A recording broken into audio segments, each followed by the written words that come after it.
다 함께 5월의 말씀 시편 42편 5절 말씀을 암송하시면서 하나님 앞에 예배하시겠습니다. 내 영혼아, 내가 어찌하여 낙심하며 어찌하여 내 속에서 불안해하는가? 너는 하나님께 소망을 두라. 그가 나타나 도우심으로 말미암아 내가 여전히 찬송하리로다. 아멘. 찬송가 337장 내 모든 시험 무거운 짐을 우리 주님 앞에 우리의 모든 짐을 내려놓으며 함께 찬양하시겠습니다.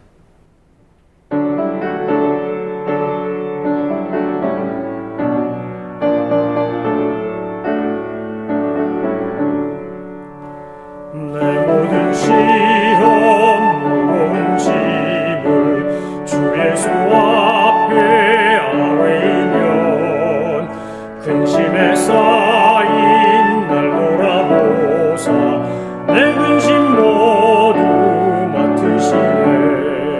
무거운 짐을 나 홀로 지고 견디다 못해 쓰러질 때 불쌍히 여겨 구원해 주리 은혜 주님 오직 예수 내 모든 괴로움 닥치는 환난 주 예수 앞에 아뢰이며 주께서 친히 날 구해 주사 넓으신 사랑 베푸시네 무거운 짐을 나 홀로 지고 견디다 못해 쓰러질 때 불쌍히 여겨 구원해 주리 은혜 주님 오직 예수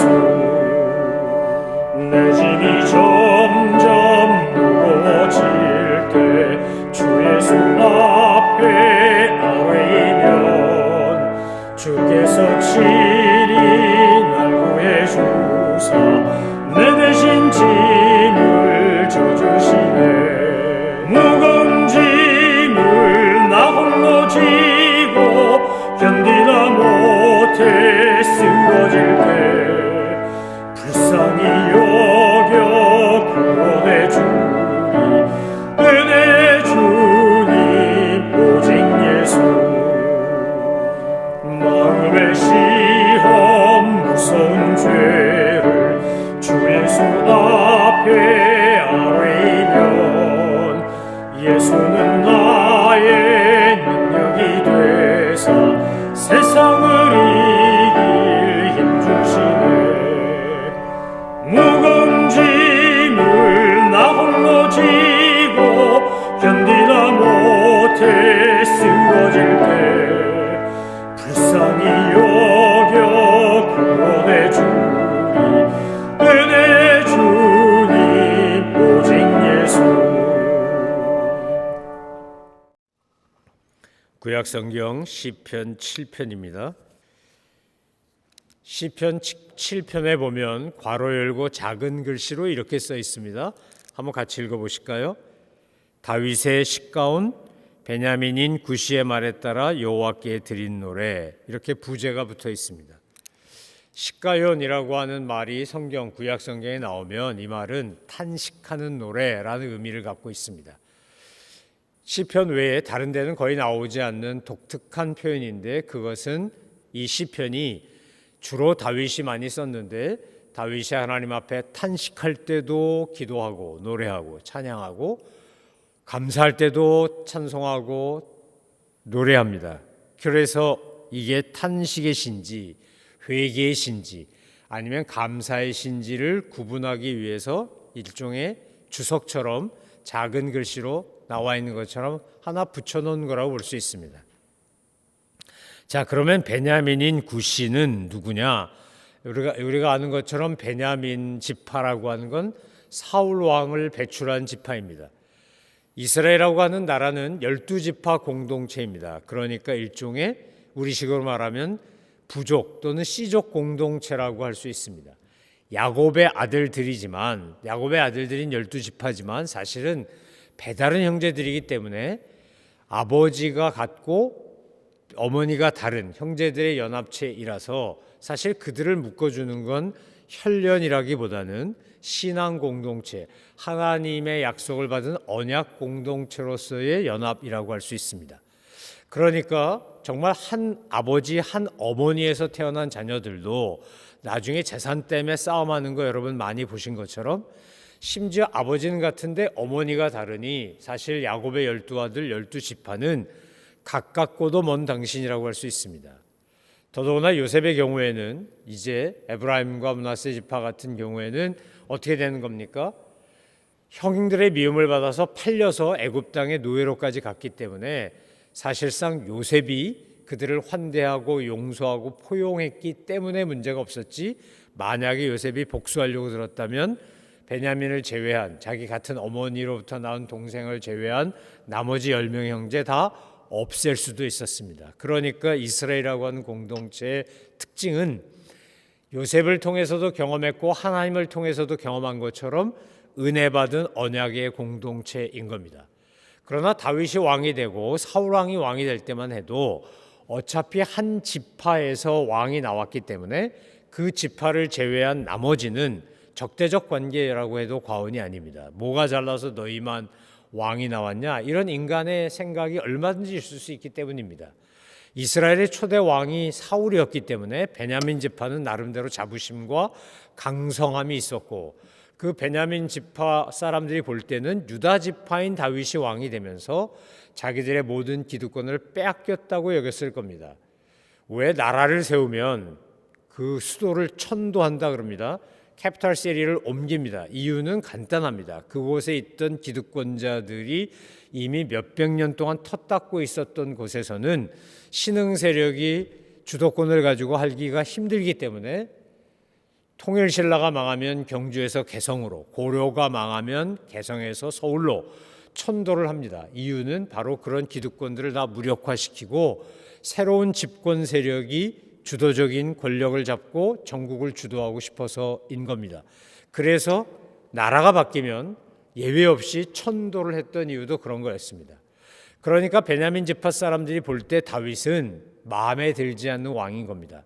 다윗이 나중에 죽고 솔로몬이 죽은 다음에 르호보암과 여로보암으로 갈라질 때도 남유다와 북이스라엘이라고 말하는 우리가 유다 족속을 중심으로, 유다 지파를 중심으로 한 남왕국과 유다 지파가 아닌 나머지 지파들을 중심으로, 특별히 에브라임 지파를 중심으로 한 북이스라엘로 갈라지는 것도 어찌 보면 너무나 당연한 수순이라고 할 수 있습니다. 이스라엘을 하나로 묶는 것은 그래서 하나님의 은혜고 언약이고, 이것이 무너지면 그들은 사분오열할 수밖에 없는 구조적 특징을 사실상 갖고 있는 겁니다. 자, 이 베냐민 사람 구시라고 하는 존재에 대해서는 시편 7편 외에 우리가 찾아보기가 힘듭니다. 그런데 지금 다윗이 억울함을 호소하며 하나님 앞에 요청하고 있는 기도의 내용을 읽어보면 우리는 능히 그가 얼마나 많은 고난을 겪었고 그 속에서 하나님만 바라보는 주바라기였는지를 알 수 있습니다. 우리도 살면서 사람들과의 관계 속에서 때론 오해도 받고 모함도 당하고 공격도 받습니다. 정말 공격받을 만한 일을 해서, 내가 잘못을 해서 공격을 받으면 우리가 힘은 들어도 덜 억울합니다. 왜냐하면 내가 지은 죄가 있기 때문에. 그래서 상대방이 나한테 과하게 공격을 해도 원인 제공자, 원인 이유 중에 하나가 나에게 있으니까, 아니 어쩌면 대부분 나에게 있으니까 우리가 힘은 들어도 억울하고 막 분하고까지는 않는데, 내가 억울하게 모함을 당하면, 말도 안 되는 소리를 듣고 공격을 받고 모함을 당하면 누구나 할 것 없이 다 억울하고 화가 납니다. 분노가 침입니다. 그럴 때 성도와 성도가 아닌 사람의 차이는 뭡니까? 오늘 시편 7편은 우리에게 힘들고 억울하고 괴롭고 아픈 일을 겪을 때 그 상처가 시간이 지나야 해결이 되지만, 공격당하고 미움받고 모함당하고 할 때 내가 가지고 있어야 될 태도가 뭔지를 가르쳐 주는 겁니다. 흔히 사람들은 세 가지 반응을 보인다 그럽니다. 세 가지 반응 중에 두 가지는 불신자들이 보여주는 반응이고, 이 나머지 한 가지는 성도가 보여줘야 되는 태도인데, 두 가지는 뭐냐면 맞서서 싸우는 것, 다른 하나는 도망가는 겁니다. 맞서서 싸우든지 도망가든지 둘 중에 하나가 일반적으로 불신자들이 억울한 일을 당하면 보이는 반응입니다. 누가 나를 막 모함하고 공격하고 비난합니다. 그럼 이런 사람 있죠? 우리 삼자대면 하자 그래. 도대체 누가 그랬다는 거야? 이렇게 말도 안 되는 소리를 누가 하는 거야? 이런 오라 그래. 삼자대면 해보자고. 이러고 막 싸우자고 덤벼들면 그게 이제 모함이나 비난이나 공격에 대해 맞서는 태도입니다. 또 하나는 뭐예요? 그냥 묵과하는 겁니다. 에이 그냥 내가 아니면 말지 뭐. 그러고 그냥 넘어가는 겁니다. 이 둘 다 건강한 방법이 아닙니다. 정말 성경이 우리에게 가르치는 방법은 뭡니까? 우리가 억울한 일을 당하고 괴로운 일을 겪고 말도 안 되는 모함을 받을 때 누구에게로 가야 되냐? 하나님께로 가야 한다는 겁니다. 사람은요, 감정의 쓰레기를 담고 오래 살 수가 없습니다. 우리가 일주일에 한 번씩 쓰레기통을 내놓으면 쓰레기차가 와서 쓰레기를 걷어갑니다. 만약에 이 일주일에 한 번씩 오던 쓰레기차가 한 달에 한 번 오면 어떻게 될까요? 우리의 현재 생활 습관으로 보면 우리 집에 이제 쓰레기가 차고 넘칠지도 모릅니다. 뭐 음식물 쓰레기부터 한국은 얼마나 분리수거를 잘하는지 쓰레기통이 종류가 무지 많습니다. 그래서 음식물 쓰레기 버리는 통 따로 있고 뭐 신문 같은 이런 종이로 버리는 거 있고 뭐 플라스틱 버리는 거 캔 같은 이런 메탈이나 스틸 버리는 거 이렇게 다 분류가 되어 있습니다. 그런데 여기는 그냥 재활용 아니면 그냥 일반 쓰레기 이렇게 나눠서 버리지 않습니까? 재활용도 제대로 안 하는 것 같은데 어쨌든 그 쓰레기통이 와서 치워주니까 일주일치가 바깥에 쓰레기통에 있다가라도 집안은 깨끗할 수 있는데 만약에 그렇지 않으면 우리는 아마 쓰레기 더미 위에서 살지도 모릅니다.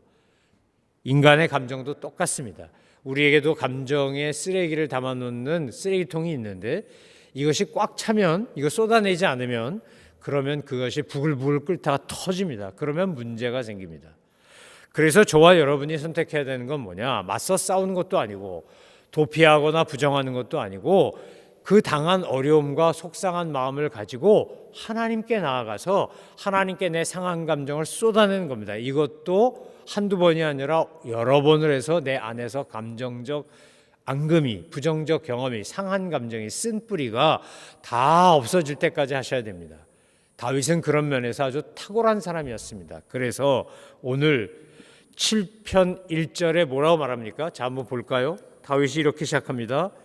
여호와 내 하나님이여 내가 죽게 피하오니 나를 쫓아오는 모든 자들에게서 나를 구원하여 내소서.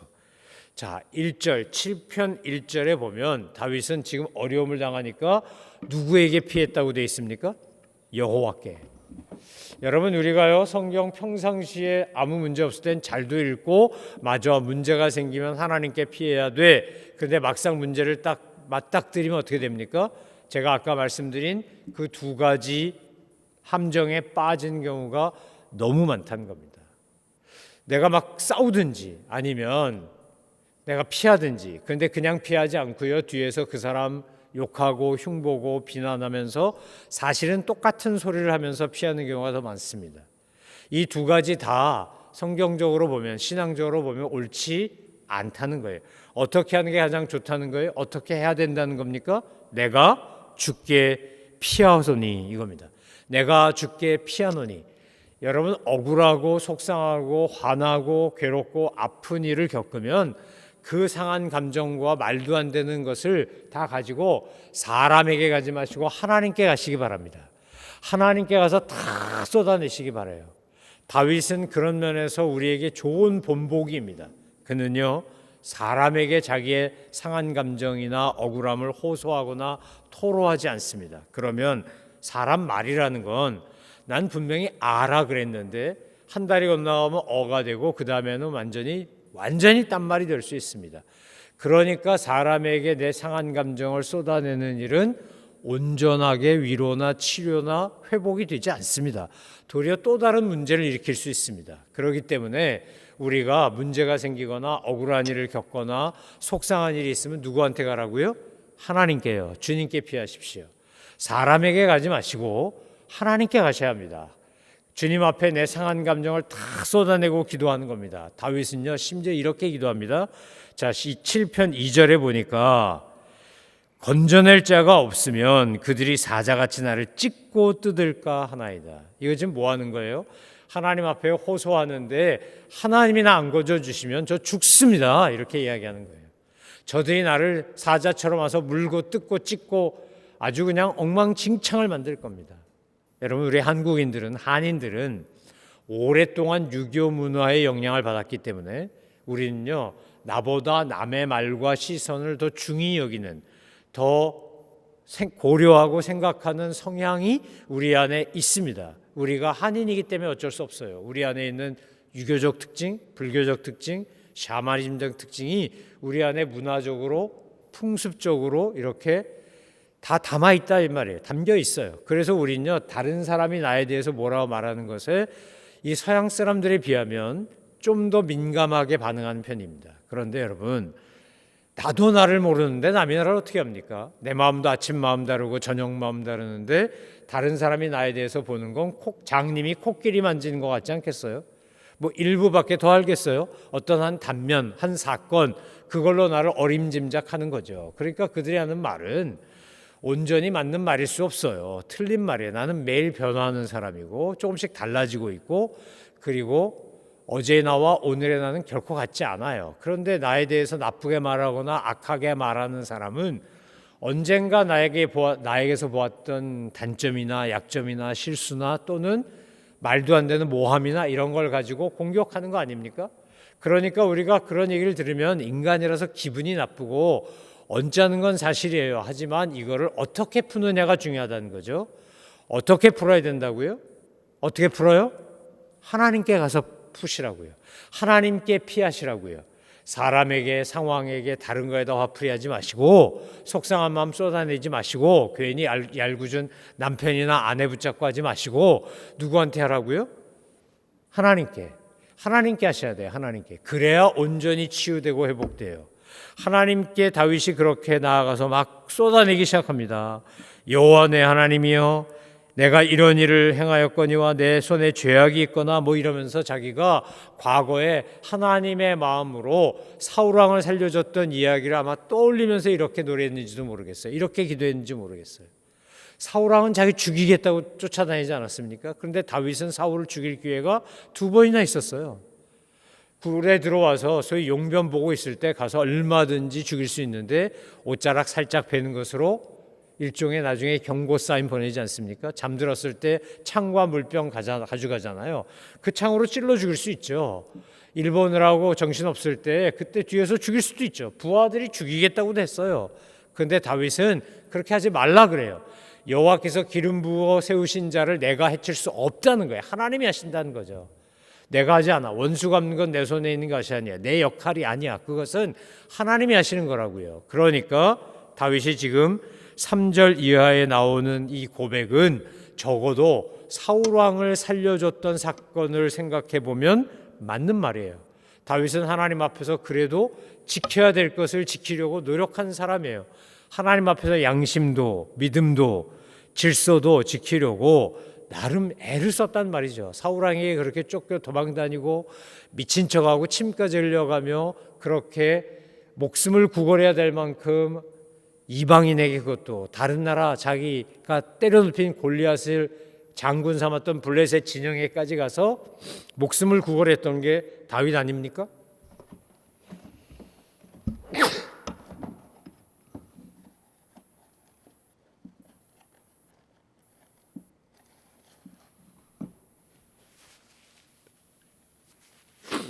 근데 그런 다윗이 그 사울 왕을 죽일 수 있는, 그럼 자기 문제가 다 해결되는데 그때도 그는 믿음을 지키고 의리를 지키고 영적 질서를 지켰던 사람입니다. 그래서 이렇게 자신 있게 어떻게 보면 큰 소리 치는 것처럼 내가 만약 이런 사람이 아니라면 하나님 진노하십시오. 내가 내 대적들에게 심판당해도 됩니다. 저들이 나를 괴롭히고 힘들게 하는데 내가 저들에게 사자처럼 찢어발김을 당해도 됩니다. 사자의 먹이처럼. 이러고 큰 소리 치는 거예요. 저와 여러분은요, 다윗처럼 큰 소리 칠 만한 정말 경건하고 거룩하게 살았다고 말하기에 뭔가 좀 캥기는 사람들 아닙니까? 우리 안에는 부족함도 많고 우리 안에는 허물과 실수도 얼마나 많아요. 그러나 우리가 비록 허물과 실수가 있고 연약함이 있고 약점이 있어도 하나님께 나아가서 내 감정을 쏟아내고 내 상황을 아뢰고 주님의 도우심을 구하면 주님은 우리를 거절하지 않으시는 분이라는 겁니다. 시편 7편에서 다윗은 시작할 때 보면 너무 화급하고 너무 속상하고 너무 답답해서 하나님 앞에 내가 주님께 피합니다. 주님이 나를 건져주시지 않으면 저는 사자에게 찢기는 먹이같이 될 겁니다. 라고 그렇게 아주 절규하듯 화급하게 기도합니다. 그렇게 기도하고 쭉 자기가 당하고 있는 상황을 설명하고 아뢰고 난 다음에 자, 오늘 7편 11절에서 뭐라고 되어 있습니까? 같이 보겠습니다. 7편 11절 말씀 합독합니다. 시작. 내가 여호와께 그의 의를 따라 감사하며 지존하신 여호와의 이름을 찬양하리로다. 자, 다시 한번 읽습니다. 내가 여호와께 그의 의를 따라 감사하며 지존하신 여호와의 이름을 찬양하리로다. 자, 7편 1절부터 시작할 때 보면 다윗은 지금 뭘 보고 있습니까? 자기가 당하고 있는 어려움, 자기를 괴롭히는 원수들, 자기를 힘들게 하는 악한 자들, 그들을 바라보고 있습니다. 그 문제를 바라보고 그 문제를 일으킨 사람들을 바라봅니다. 그런데 하나님께 자기의 상한 감정, 억울함, 속상함, 답답함, 괴로움 다 쏟아내고 난 다음에 11절에 가니까 뭐라고 지금 바라보는 대상이 바뀌었습니다. 자, 뭐라고 바라봅니까? 내가 여호와께 그의 의를 따라 감사하며 지존하신 여호와의 이름을 찬양하리로다. 7편 1절에서 시작할 때는 문제 때문에 하나님께 막 피했어요. 도망갔어요. 상한 감정을 막 쏟아냈어요. 하나님 안 도와주시면 저 죽어요. 저들이 사자처럼 저를 찢어발길 거예요. 이렇게 주님 앞에 막 탄식하고 호소해요. 근데 그렇게 다 쏟아내고 하나님께 의뢰하고 주님을 믿는 믿음으로 자기의 상한 감정을 다 감정의 쓰레기를 버리고 나니까 그 다음에 다윗은 뭐 하는 겁니까? 이제 문제보다 더 크신 하나님을 바라보고 문제보다 더 크신 하나님뿐만 아니라 원수보다 더 크신 하나님을 바라보고 하나님의 의를 인하여 감사한다 그래요. 내 의가 아니라 하나님의 의요. 지금 시편 7편 중간에는 다윗이 자기 의 얘기한 거예요. 나 이런 사람이에요, 하나님. 나 양심대로 살았고요. 믿음 지켰고요. 영적 질서 지켰고요. 하나님이 기름 부은 사람 해치지 않았고요. 제가 할 수 있는 최선을 다해서 거룩하게 살았어요. 그러니까 제가 이런 사람이니까 저를 좀 봐주셔야 돼요. 이러고 중간에는요, 자기 자랑도 하고 자기 의도 드러냈는데 결국 시편 7편 마지막에 가서 그는 무엇을 붙잡습니까? 자기 의도 아니고 자기의 경건한 과거의 행적도 아니고 하나님의 의를 붙잡아요. 하나님의 의. 그러니까 시편 7편을 읽어보면 묵상해보면 우리가 문제 속에 있을 때 어려움 속에 있을 때 괴롭고 아프고 상처받고 힘들 때 어떻게 해야 되냐. 그 모든 감정의 쓰레기, 문제거리, 원수들 뭐 이거 다 끌고 하나님께 가야 돼요. 하나님께 가서 있는 감정, 없는 감정, 있는 콧물, 없는 눈물 다 흘려가며 다 쏟아내시라고요. 감정의 쓰레기 다 버리셔야 돼요. 하나님 앞에. 그리고 내가 뭐 하나님 앞에 자랑할 거 있으면 자랑도 하고 뭐 잘난 척할 거 있으면 잘난 척도 하고 뭐 별거 다 해도 괜찮아요. 다 하고 난 다음에 이제 여기가 깨끗해지고 난 다음에 마음과 생각이 깨끗해지면 그 다음에 뭘 붙잡아야 되냐, 뭘 바라봐야 되냐. 오늘 7편 11절에서 다윗이 한 것처럼 하셔야 돼요. 내가 여호와께 그의 의를 따라 감사하며 내가 돌아보니 나는 정말 죄인이야. 나는 문제가 많은 사람이야. 나는 실수도 많고 허물도 많고 억울하고 아프고 괴롭지만 사실 저렇게 하는데도 사실상의 문제는 있지. 우린 12지파 공동체인데 자기네 지파가 배출했던 왕이 죽고 내가 왕이 됐어요. 얼마나 미웠을까? 이러고 아마 베냐민 사람 구시의 이 괴롭힘 속에서도 깨달았을 거예요. 압살롬이 반란했을 때도 마찬가지고 다윗은 늘 자기를 돌아볼 줄 알고 성찰할 줄 아는 사람이었어요. 억울한 감정을 쏟아낸 것 못지않게 자기가 무엇에 문제가 있고 어떤 허물이 있는지를 인정하고 회개할 줄 아는 사람이었어요. 그러고 나면 뭐밖에 안 남습니까? 그런 나를 사랑하시는 하나님의 의와 사랑만 남아요. 여러분, 신앙생활 한다는 건 뭐죠? 우린 인간이기 때문에 어쩔 수 없이 상처를 주기도 하고 받기도 하고 아프고 힘들고 괴로운 시간도 많고 감사하고 기쁜 시간도 많고 우리 그러면서 막 이렇게 혼합되어 살아가요. 온전히 예수님처럼 완벽하게 건강한 사람 하나도 없고요. 의인은 없나니 하나도 없다고 했으니까. 또 정말 멸망당해 마땅한 끔찍한 죄인은 세상에 가득한 것 같은데 또 나 같은 죄인 살펴보면 나 같은 죄인 투성이지 뭐 죄인만 있는 거 아니거든요. 그런데 문제가 핵심이 뭐죠? 어떤 상황, 어떤 문제가 있든 주님은 나를 변함없이 사랑하시고 보호하시고 인도하시고 지켜주신다는 거예요. 결국 내가 하나님 앞에 상한 감정을 다 쏟아내고 주님 앞에 그것이 해결되게 해달라고 울고불고 난리를 쳤지만 그러나 결국 다 그 시간이 지나고 나서 보면 하나님이 그때도 나와 함께 하셨구나. 하나님이 그때도 나를 지켜주셨구나. 그때도 나와 동행하셨구나. 그리고 주님이 함께 하셨기 때문에 내가 그 고난의 터널을 통과한 거구나. 내가 넘어지기도 하고 자빠지기도 하고 막 성질 부리기도 하고 화를 내기도 하고 험한 말을 하기도 하고 별걸 다 했지만 그래도 내가 완전히 망하지 않은 것은 하나님께서 나의 손을 붙잡고 나를 보호하시고 인도하셨기 때문이구나. 그걸 깨닫고 지금 다윗이 11절에서 이렇게 고백하는 거예요. 저는 저와 여러분의 날마다의 찬송이 7편 11절 같아지기를 주의 이름으로 축원합니다. 우리가 감사할 건 문제가 해결됐기 때문에 감사하는 게 아니라 그 문제 속에서도 나를 지키시고 보호하시고 나와 함께 하시고 나를 사랑하시는 하나님의 의가 나와 함께하기 때문입니다. 십자가의 은혜와 사랑이 나와 함께하기 때문이에요. 내가 태산을 넘어 험곡에 가도 주님이 나와 함께하기 때문이죠. 그래서 오늘 부른 찬송처럼 우리 337장 찬양하시면서 뭐라 그랬어요? 여러분 뭐라고 입을 열어 찬양했어요? 내 모든 시험 무거운 짐을 주 예수 앞에 아뢰면 근심에 쌓인 날 돌아보사 내 근심 모두 맡으시네. 우리가 주님을 믿고 찬양하는 것, 우리 부른 찬송처럼 무거운 짐 지고 나 혼자 지고 쓰러질 때 불쌍히 여겨 우리 주님이 나를 구원하시고 도와주시고 짐을 져주신다는 거예요. 그래서 우리는 혼자가 아니에요. 나 혼자 외롭고 힘든 거 아니에요. 아무리 억울하고 세상 사람 다 내 곁을 떠난 것 같아도요, 언제나 내 곁에 계시고 내 마음을 헤아리시고 나와 동행하시는 분은 바로 성삼일체 하나님, 나의 구세주 예수 그리스도, 나를 사랑하사 예수님을 보내주신 우리 하나님, 성부 하나님의 그 사랑, 내 안에 내주하시면서 나를 위하여 말할 수 없는 탄식으로 기도하시고 보호하시고 인도해 주시는 성령 하나님의 은혜가 우리에게 있기 때문에 우리가 매일매일 살아가고 있는 거 아니겠습니까?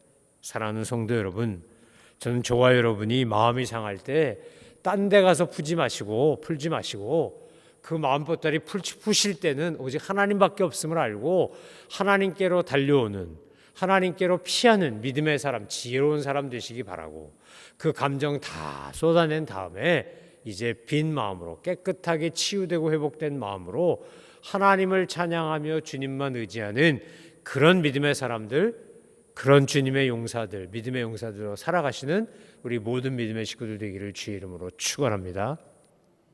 기도하겠습니다. 하나님 아버지, 저희들은 살다가 억울한 일을 당하기도 하고 모함을 받기도 하고 턱없는 비난에 휩싸일 때도 있고 사람들의 조롱과 멸시 속에 정말 속이 터질 때도 있습니다. 그러나 주님, 저희들이 그럴 때마다 맞서 싸우지도 말게 하시고 도망가지도 말게 하시고 부정하지도 말게 하시고 그 억울하고 상한 마음 다 주님께 가지고 나와 쏟아내고 주님 앞에서 해결 볼 줄 아는 믿음의 사람들 되게 하옵소서.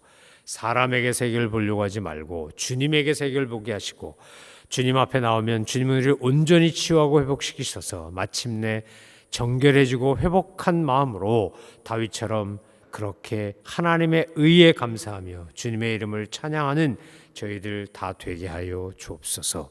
감사드리며 예수 그리스도의 이름으로 기도 올리옵나이다. 아멘. 하늘에 계신 우리 아버지, 아버지의 이름을 거룩하게 하시며 아버지의 나라가 오게 하시며 아버지의 뜻이 하늘에서와 같이 땅에서도 이루어지게 하소서. 오늘 우리에게 일용할 양식을 주시고 우리가 우리에게 잘못한 사람을 용서하여 준 것 같이 우리 죄를 용서하여 주시고 우리를 시험에 빠지지 않게 하시고 악에서 구하소서. 나라와 권능과 영광이 영원히 아버지의 것입니다. 아멘.